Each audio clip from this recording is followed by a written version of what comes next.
यानी मेरे लिए और मेरी नस्लों के लिए कि उन्हें जिन्ना का पाकिस्तान नहीं, उन्हें गांधी का हिंदुस्तान ज़्यादा सेफ लगा। हमारे पास हिम्मत थी ये तय करने की कि हम अपने देश को एक धर्म की पहचान नहीं देंगे। और मैं जानती हूँ कि कांग्रेस पार्टी के अंदर भी इतनी कीचड़ है कि बहुत सारे कमल खिले हुए हैं और ये सांप्रदायिकता की कीचड़ है कि पिछले 10 साल में किसी भी चीज़ की कमी हुई हो, लेकिन एक चीज़ की कमी नहीं हुई, वो था मनोरंजन। इतना मनोरंजित रखा गया है दर्शक को या वोटर को या नागरिक को कि उसको लगता है कि उसे कुछ काम मिल गया है। अब जैसे नया काम मिल गया है, झंडा लगाइए। आपको ये बताना पड़ेगा एक हिंदू को कि जो धर्मनिरपेक्षता है वो मुसलमान की भलाई के लिए नहीं है, आपकी भलाई के लिए है। आप बेहतर ज़िंदगी जिएंगे, आप ज़्यादा शांतिपूर्ण जीवन जिएंगे, आपकी नस्लों के लिए अच्छा है। एक उदारवादी जीवन आपके लिए अच्छा है। भारत में लोकतंत्र नेताओं के लिए नहीं, आपके लिए अच्छा है। संविधान आपके लिए ज़रूरी है। अदालत का एक आदेश था कि भाई ट्रस्ट को कहा गया कि आप मंदिर बनाइए। अदालत के आदेश में ये भी कहा गया कि मस्जिद तोड़ना घोर अपराध था। यानी जुर्म तो हुआ लेकिन मुजरिम ढूंढने से नहीं मिल रहा है।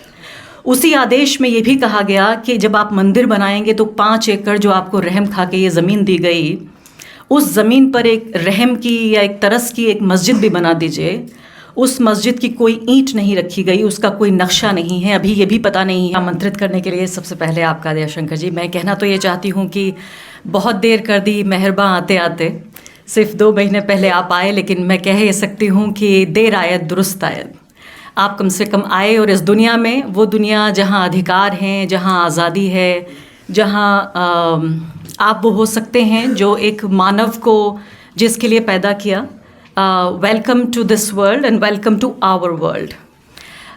इस कमरे को मैं देख रही थी और एक पत्रकार, एक भारतीय नागरिक के तौर पर पिछले काफ़ी दिनों से, जब से ये पूरे कार्यक्रम चल रहे हैं, आपकी तरह मैं भी काफ़ी फ़िक्रमंद हूँ। और सड़क पे मैं देख रही हूँ जो नज़ारा दिख रहा है, चाहे वो गाड़ियों के ऊपर झंडे लगे हों, घरों के ऊपर झंडे लगे हों। जिस सोसाइटी में मैं रहती हूँ वो एक मिक्स्ड पॉपुलेशन है। तकरीबन कमोबेश उतनी ही आबादी वहाँ हिंदू, मुसलमान और सिख ईसाइयों की है जितनी आबादी यहाँ देश में है। लेकिन उसके बावजूद भी झंडे लगे हैं मेरी सोसाइटी में भी। यानी मैं जहाँ से होकर गुज़र कर अभी आई हूँ, वो झंडा ऐसा नहीं लगा कि सोसाइटी पे लगा है, ऐसा लगा कि मेरे सीने पे भगवा झंडा लगा दिया गया है। ये वो जगह है, ये वो देश है जहाँ मेरे पिता, उनके पिता, उनके पिता, उनके पिता और बहुत दूर तक अगर जाएं तो फिर बाबर की औलाद तक हम सब लोग यहाँ पले बढ़े और इस देश को अपना कहा। मेरे पिता 1947 में जब देश का बंटवारा हो रहा था और उनके नाम पर, उनके धर्म के नाम पर जब एक देश बनाया जा रहा था, तब उन्होंने ये सोचा और ये जाना कि उनके लिए वो देश, और उनके लिए नहीं बल्कि उनकी जो फ्यूचर जनरेशन्स हैं, जो उनकी भविष्य की नस्लें हैं, यानी मेरे लिए और मेरी नस्लों के लिए, कि उन्हें जिन्ना का पाकिस्तान नहीं, उन्हें गांधी का हिंदुस्तान ज़्यादा सेफ लगा। और आज जब मैं सोचती हूँ कि ये सब जो हो रहा है देश में, उनकी आत्मा को 2 साल पहले वो गुजर गए और उनकी आत्मा को कितनी तकलीफ़ पहुंच रही होगी कि भारत के संविधान की और भारत के लोकतंत्र की और भारत जिस पूरी नींव पर आधारित ये देश बनाया गया। यानी सोचिए कि वही 47-48 का वक्त है जब इज़राइल भी बना और पाकिस्तान भी बना। एक यहूदी धर्म के नाम पर देश बनाया गया और एक इस्लाम धर्म के नाम पर देश बनाया गया। तब भारत जैसा एक ऐसा देश जो गरीबों का देश था, जो ऐसे लोगों का देश था, जो अनपढ़ों का देश था। हमारे पास कुछ नहीं था, लेकिन हमारे पास मूल्य थे और मूल्यों से भी ज़्यादा हमारे पास हिम्मत थी ये तय करने की कि हम अपने देश को एक धर्म की पहचान नहीं देंगे।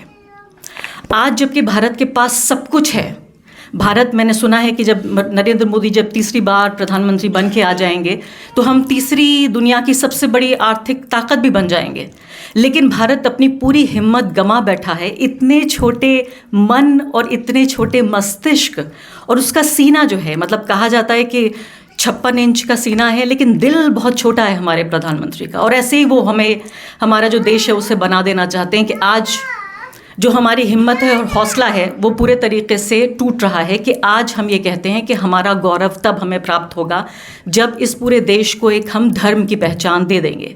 तो सड़कों पर जब ये हालत हो, सोसाइटीज़ में ये हो रहा हो, स्कूलों में बच्चे संविधान की पढ़ाई नहीं हो रही है, लोकतंत्र की चर्चा नहीं हो रही, उनके भविष्य की बात नहीं हो रही है। टीचर्स नाच रहे हैं और उनके पीछे दर्जनों बच्चे नाच रहे हैं। एक टीचर आगे नाच रही हैं और पीछे दर्जनों बच्चे नाच रहे हैं, भक्ति गान हो रहे हैं।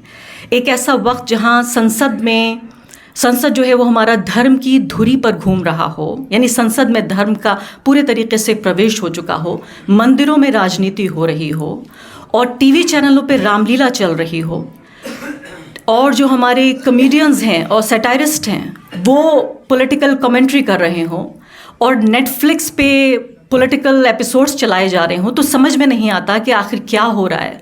और ऐसे वक्त में इस किताब का हम विमोचन कर रहे हैं और इस कमरे में जितने लोग बैठे हैं, ऐसा लगता है कि इस सब के बावजूद एक तरह का ये रेजिस्टेंस है इस कमरे में जो हो रहा है, और ये यकीन जानिए एक छोटी सी क्रांति भी है।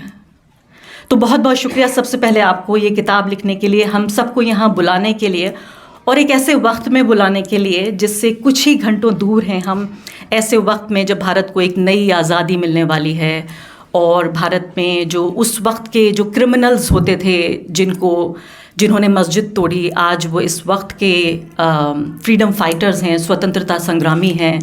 अदालत का एक आदेश था कि भाई ट्रस्ट को कहा गया कि आप मंदिर बनाइए।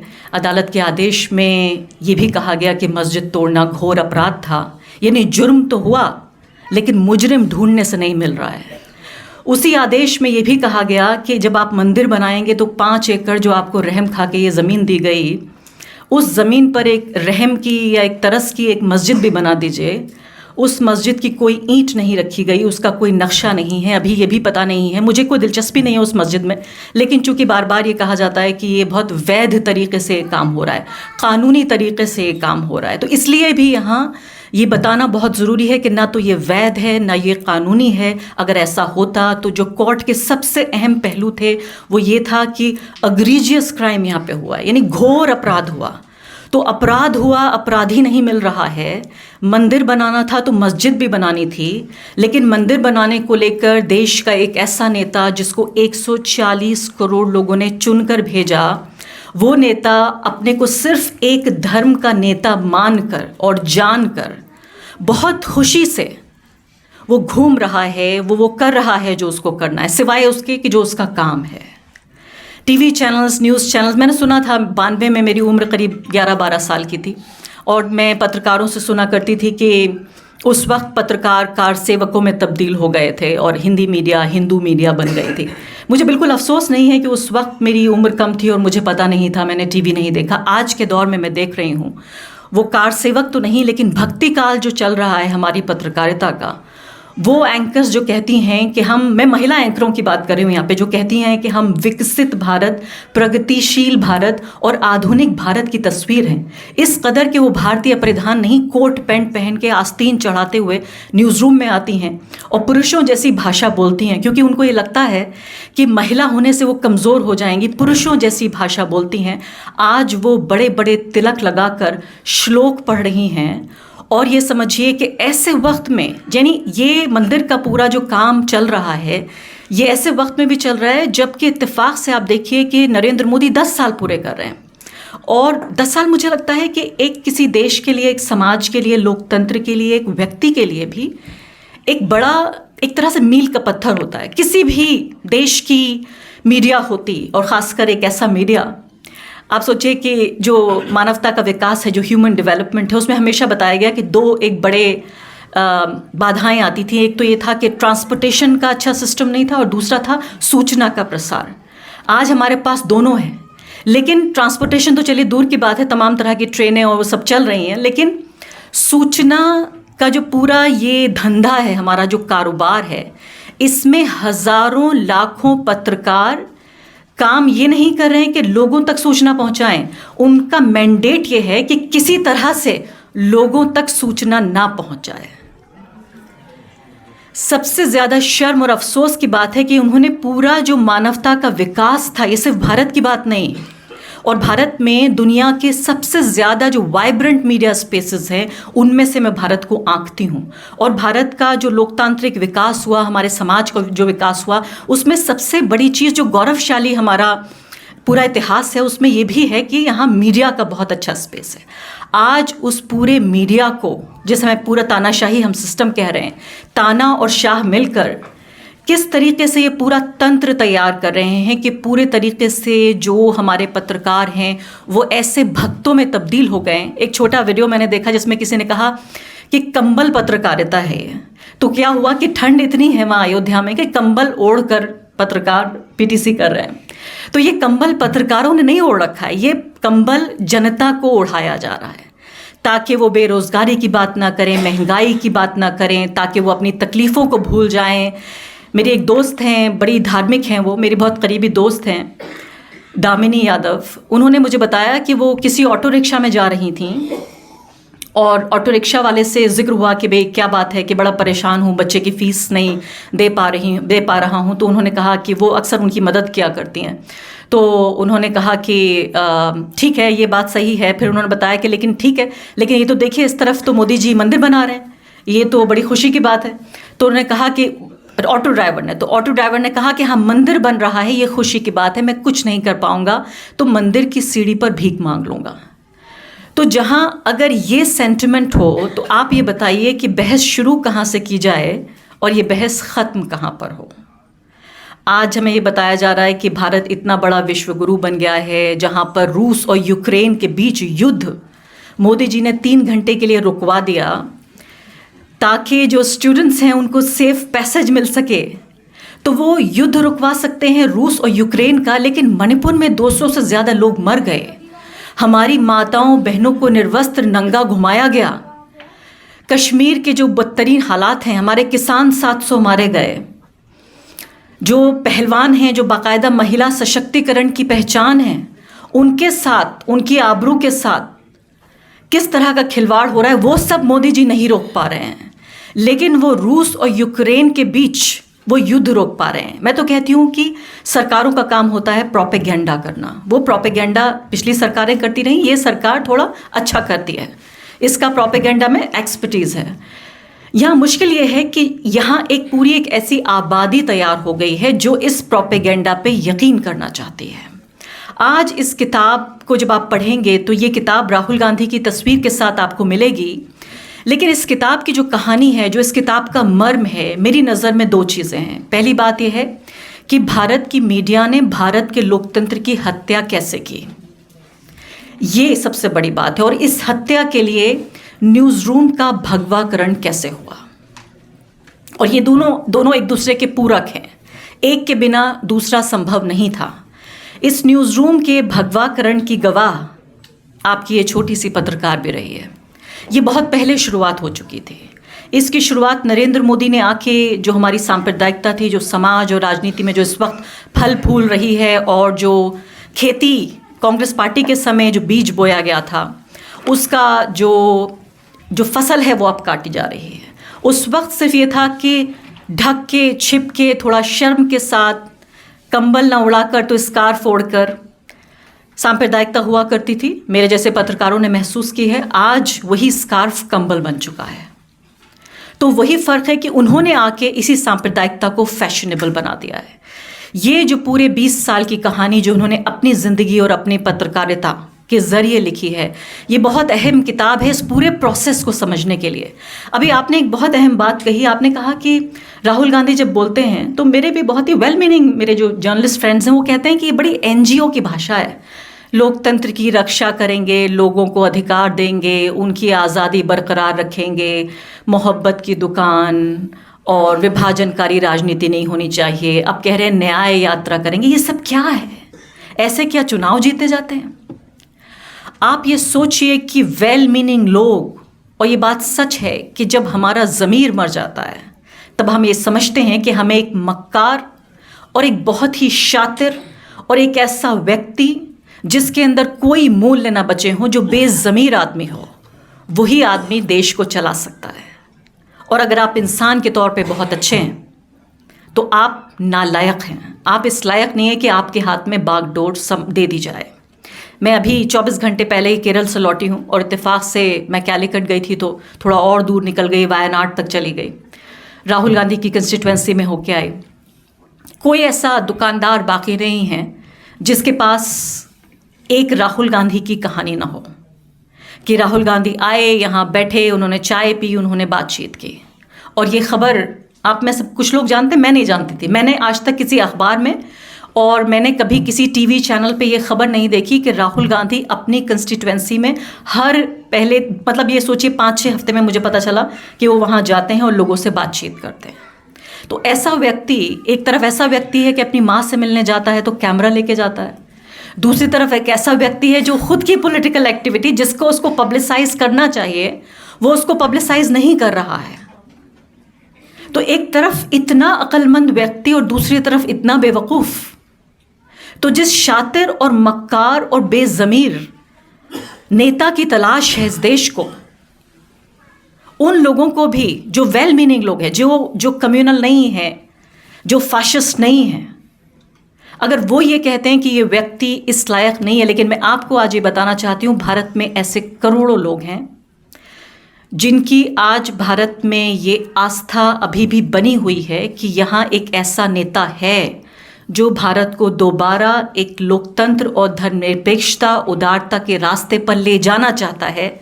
और एक दिन हो सकता है इस व्यक्ति के हाथ बागडोर आ जाए, इसलिए उनको एक साहस है, एक भरोसा है। एक पॉलिटिकल जर्नलिस्ट होने के नाते मैं ऑब्जेक्टिवली रिपोर्ट करती हूँ और मुझसे ज़्यादा बुरा कांग्रेस पार्टी का कोई क्रिटिक नहीं है। लेकिन एक भारतीय नागरिक के तौर पर, एक वोटर के तौर पर, और जिस तरह से देखिए राहुल गांधी के पास 2 ऑप्शंस हो सकते थे। एक ऑप्शन ये भी हो सकता था जिसका भी इन्होंने जिक्र किया मुझसे पहले वक्ता ने, राजू जी ने, कि एक कंपेटिटिव कम्युनलिज्म का रास्ता, जिसको कुछ लोग प्यार से सॉफ्ट हिंदुत्व भी कहते हैं, वो रास्ता भी उनके पास था। और मैं जानती हूँ कि कांग्रेस पार्टी के अंदर भी इतनी कीचड़ है कि बहुत सारे कमल खिले हुए हैं और ये सांप्रदायिकता की कीचड़ है। और बहुत सारे लोग, जैसे अभी भी मुझसे पहले वक्ता ने कहा कि कांग्रेस पार्टी अलग है और राहुल गांधी अलग है, मुझे लगता है बिल्कुल उन्होंने एक तरह से तीर सही निशाने पे लगा है। कांग्रेस पार्टी के अंदर ही उनके बड़े से जो सारे बड़े नेता, उनमें से ज़्यादातर लोग कांग्रेस पार्टी की आइडियोलॉजी पे और राहुल गांधी जो कहते हैं उनका पीठ पीछे वो खुद मजाक उड़ाते हैं। आप यकीन जानिए, जिस दिन राहुल गांधी की विचारधारा, राहुल गांधी जो करना चाहते हैं, अगर कांग्रेस पार्टी के लोग ही, सिर्फ उनके नेता, सिर्फ उनके कार्यकर्ता, सिर्फ उनका काडर इस बात में विश्वास करे, वोटर भूल जाइए, एक दिन अगर वो ये मना लें अपने नेताओं को, अपने काडर, अपने कार्यकर्ताओं को कि जो मैं कह रहा हूं उसे सिर्फ लोगों तक पहुंचा दीजिए, कांग्रेस पार्टी कामयाब हो जाएगी। इसका छोटा सा उदाहरण मैं आपको देना चाहती हूँ। मध्य प्रदेश, राजस्थान, अभी जो इलेक्शंस हुए हैं, आपको याद होगा कास्ट सेंसस की बहुत चर्चा हुई थी। आप ज़मीन पे जब जाइए, ना आपको राजस्थान में, ना मध्य प्रदेश में, ना आपको छत्तीसगढ़ में कांग्रेस पार्टी के ज़मीनी नेताओं ने किसी वोटर से जाके ये नहीं कहा कि अगर हम चुन के आ गए तो हम कास्ट सेंसस कराएंगे। इतना विश्वास है उनका राहुल गांधी में। तो मुझे लगता है एक नज़रिए से बिल्कुल नाकाम है राहुल गांधी। वो ये कि अपनी ही पार्टी के लोगों को वो ये नहीं बता पा रहे हैं कि उनकी विचारधारा क्या है, उन्हें नहीं मन पा रहे हैं। तो अगर कांग्रेस पार्टी के नेताओं का, कांग्रेस की जो फाउंडिंग प्रिंसिपल्स है, जो बुनियादी सिद्धांत हैं, और जो उनकी पार्टी का सबसे बड़ा नेता जो कह रहा है, अगर उनके कार्यकर्ता, उनके नेताओं का ये विश्वास नहीं है, तो आप बताइए आम लोगों का क्या विश्वास होगा। दूसरी बड़ी समस्या मुझे लगती है, और जो सड़कों पे जो नज़र आ रहा है, कि देखिए एक जो नेता है, आज के दौर में नेता की ज़रूरत नहीं है, एक मदारी की ज़रूरत है, एक जादूगर की, जो आपको मसरूफ़ रखे। आपने देखा होगा जादूगर, आपको जादू के जब शो ख़त्म हो जाता है तो आपको सब कुछ समझ में आ जाता है, लेकिन उसके बावजूद भी आप पूरा शो देखते हैं। जैसे एक तरफ आप देखेंगे कि लड़कियां नाच रही हैं, दूसरी तरफ आप देखेंगे वो सर्कस घूम रहे हैं, तीसरी तरफ आप देखेंगे म्यूज़िक चल रहा है, बड़ा चमाचम है और इतना मनोरंजन है। और वही बात है कि पिछले 10 साल में किसी भी चीज़ की कमी हुई हो, लेकिन एक चीज़ की कमी नहीं हुई, वो था मनोरंजन। इतना मनोरंजित रखा गया है दर्शक को या वोटर को या नागरिक को कि उसको लगता है कि उसे कुछ काम मिल गया है। अब जैसे नया काम मिल गया है, झंडा लगाइए। RWS को काम मिल गया, बिल्कुल बेरोजगार लोग, यानी समझिए रिटायर्ड लोग जिनके पास कोई काम नहीं था, पेंशन मिल रही है। पेंशन कौन सी मिल रही है? जो कांग्रेस पार्टी की सरकारों ने जिस पेंशन की घोषणा की, जिसको बीजेपी ने वापस ले लिया, उस पेंशन के बल पर जो RWS हैं वो कह रहे हैं सब लोग एक दीप जलाइए। तो ये जो काम है, ये जो मनोरंजन है, जो एंटरटेनमेंट, ये विद्या बालन के जो शब्द हैं वो उसकी कमी नहीं है यहाँ पर, तो बिजी रखते हैं। कांग्रेस पार्टी की प्रॉब्लम ये है कि वो उनके पास मनोरंजन नहीं है और दर्शक और नागरिक वोटर बोर हो जाता है। एक तरफ नरेंद्र मोदी, उनकी पार्टी बीजेपी कह रहे हैं कि भाई हम देखिए 75 साल में जो हुआ वो हुआ, अब ये देश बदल रहा है, इस देश को हम हिंदू राष्ट्र बनाना चाहते हैं, संविधान हम बदलना चाहते हैं, यहाँ जो हिंदू धर्म के मानने वाले लोग हैं उनको एक अपर हैंड मिलेगा, बाकी सब लोग नीचे रहेंगे। और उसका जवाब क्या है? तो ये बड़ा एक बड़ा अट्रैक्टिव आइडिया है। भाई आपको बिना कुछ किए, अगर सिर्फ इसलिए कि आप जिस धर्म में पैदा हुए थे, आप अपने पड़ोसी से, चाहे आप सब्जी बेचते हों, चाहे आप एक छात्र हों, चाहे आप पत्रकार हों, चाहे आप बेरोजगार हों, अगर आपको अच्छा और बेहतर होने की इजाज़त मिल रही है और आपको डंडे के बल पे ये सब करने की अनुमति मिल रही है तो आपको अच्छा लगेगा।